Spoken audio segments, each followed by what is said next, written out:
Okay, heads up, can't do the zero spoilers thing for this one like I did for Spider-Man because it's literally impossible to say anything about this movie outside the vaguest generalities without giving away some spoilers about what's going on, so if you want a review, it's a spoiler one. Not all of them, but like the big meta what's going on in the plot thing, yeah, look, it is what it is. Sorry, but yeah.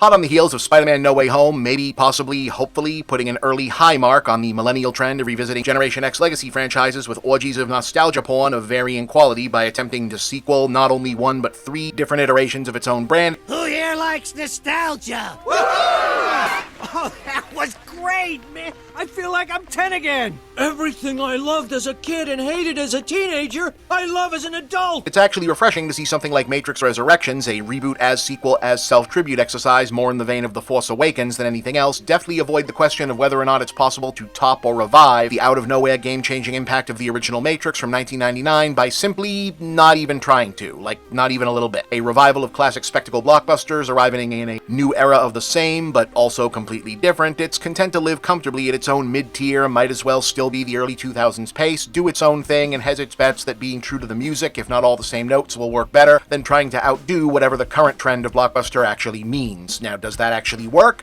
I'd say about as well as it ever did, which is to say, mostly. Everything's perfect about the past, except how it led to the present. The Matrix was quintessentially an angry teenager movie with angry teenager energy and angry teenager emotions, after all, fueled by vague gestures at revolution and burning down the system just because, whose lack of nuance, it's not quite teenage but still pretty young and not precisely all the way out about everything creators at the time were clearly trying to add some layers and depth to as early as the clearly not planned for immediate sequels demanded by the studio back in the day. And in that respect, it's not surprising that Resurrections, once you leap past the philosophical jargon and the computer speak, ends up, in spite of my earlier comparison to Force Awakens, more a thematic cousin to The Last Jedi, but a hypothetical version of that written from Luke's point of view by George Lucas, i.e. a long-form sci-fi allegory about Generation-Xers and elder millennials entering middle age, proving to their odd yet skeptical younger peers that the olds can still run, fight, keep up, and look way hot doing so, while also struggling to reassure themselves that despite certain setbacks and disappointment, all the progress they fought for in their heyday wasn't all for nothing after all. Subtle. I still know Kung Fu. But let's not get ahead of ourselves. Without getting too far into the denser details of things, the big meta-spoiler hook of the new Matrix is that it looks like there's a new Matrix, as in a new virtual reality false consciousness where a sedated and brainwashed human race are once again being used as an energy source by machines against their free will, and also once again a group of cyberpunkish freedom fighters from the post-apocalyptic real world are hacking in to try and free the mind of a Keanu Reeves resembling guy named Thomas Anderson, who they believe is actually the messianic figure Neo. But this time, instead of being a random nobody office drone, Mr. Anderson is a famous millionaire video game designer best known for his smash hit game from 1999, sit down because this is it, The Matrix. What?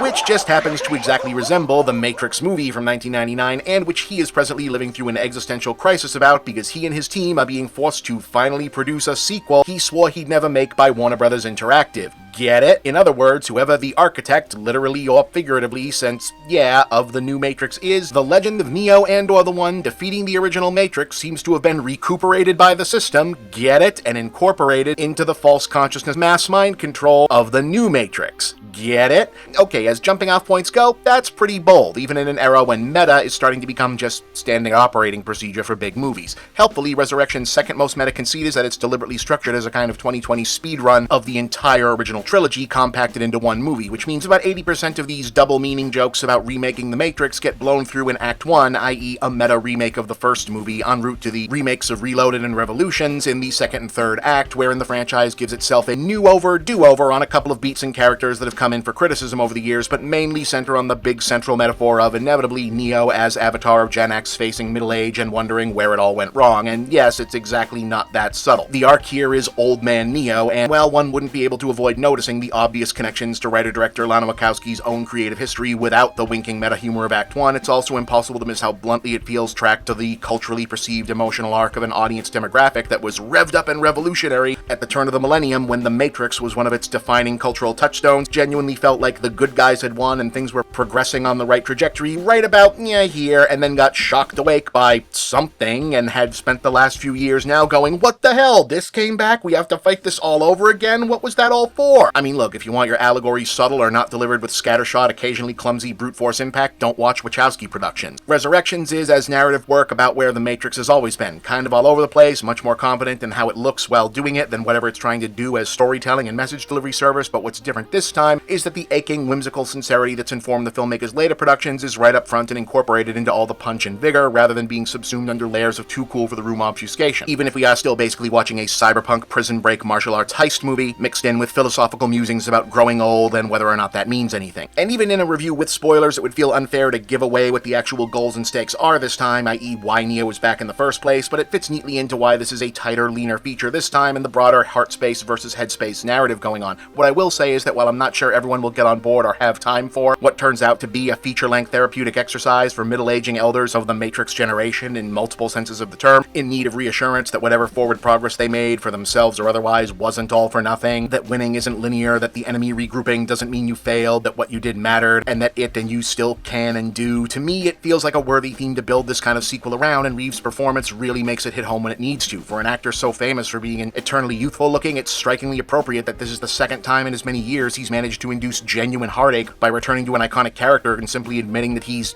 tired. We've spent our whole life trying to unite the world, and I'm tired, dude. So many feelings, I don't know what these feelings want from me. To the rest of it, I would say that it's briskly paced, given that we're effectively getting the first three movies again, but all at once, it ought to be, and the action scenes are fun new spins on the classics, though, again, they're decidedly not trying to reinvent the wheel. Apart from Keanu himself, the standout is definitely Jessica Henwick as Bugs. It took me an embarrassingly long amount of time to realize why that was funny, by the way, and having already seen her steal the show in Iron Fist, it's nice to see she's also a force to be reckoned with, even in a project where everything else isn't hot garbage. Bottom line, this is a fun return, and maybe set up to do a few other new things if they'd like to. It delivers as an action film, and as generational meditations on aging and or not salvaging the past, I've definitely seen less compelling nostalgia dives recently. So I'll give this a 7 out of 10 and say solid return to form. Yeah,